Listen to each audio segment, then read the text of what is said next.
So I wanted to test out a theory about air transmission out of the flute and how much comes out of which part of the flute and which part might have more air and more air transmission. And the reason I'm doing this is because there's so much concern about instrumentalists and wind players and singers right now due to the COVID-19 virus and the how long after that's going to be safe and possible for people to sing and play their wind instruments.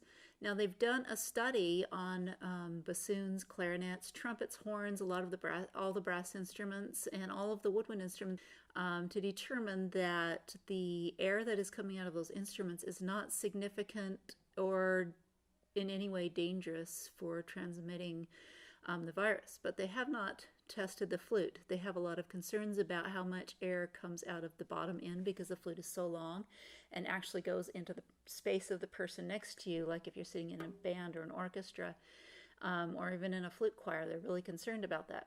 So I wanted to just test different parts. So I have this candle here, this flame, and you can see it's pretty straight up and down. Now if I blow very gently from even back here, very, very gently, it flickers for sure. If I blow on my flute full airspeed,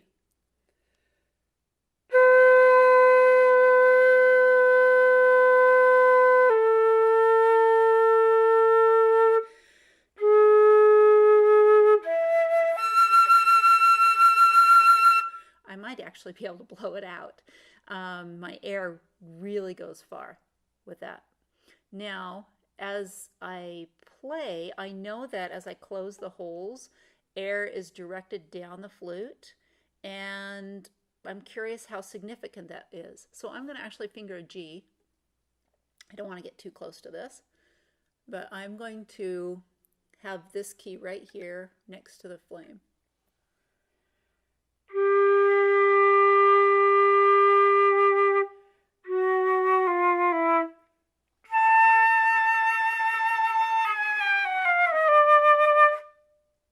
So it's not affecting the flame at all. I wonder what happens if I put the end by the flame. Again, I want to be very careful. I don't want to put my flute in the flame.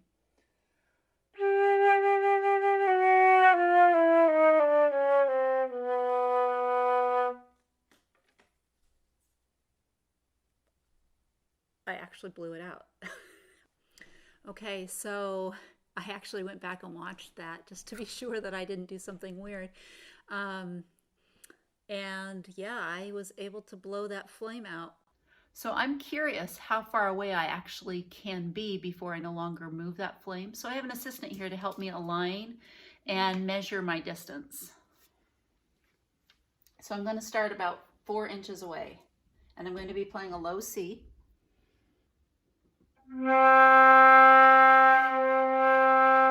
So I can see that that's flickering. So I'm going to move a little further away.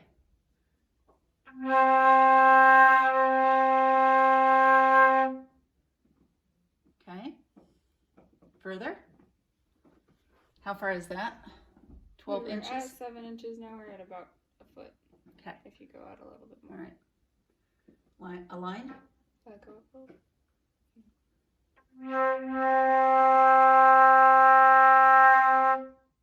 Still moves. Okay. Yeah, we're at about 16, 17 inches. Okay.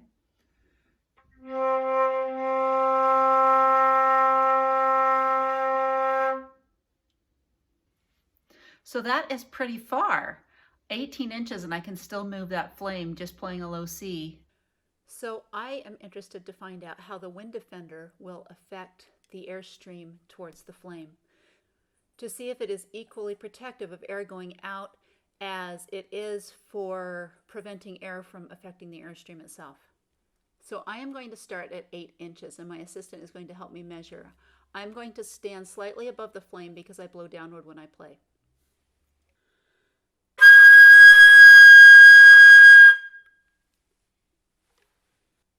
Now I will do 16 inches because I blew out the flame at 8 inches.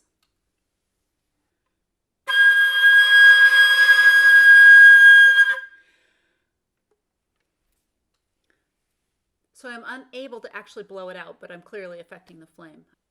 I am now going to back off of the flame by 2 feet. Even 2 feet away, I affect that flame dramatically. So now I am going to try blowing out the flame with the Win-D-Fender on my flute. I will start at 4 inches.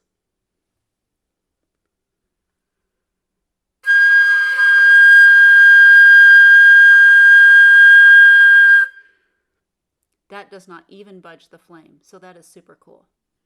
So I would say that the Win-D-Fender is really great at doing what it is designed to do, which is to keep air from impeding your sound when you're playing outdoors. However, if you would be using it indoors for purposes of prohibiting air to go past, it's very successful at not allowing the air to go out of in front of the flute, but it does inhibit your sound quality and it will create a more airy sound. But it may be a good compromise if it allows us to play in orchestral, band, or flute choir settings.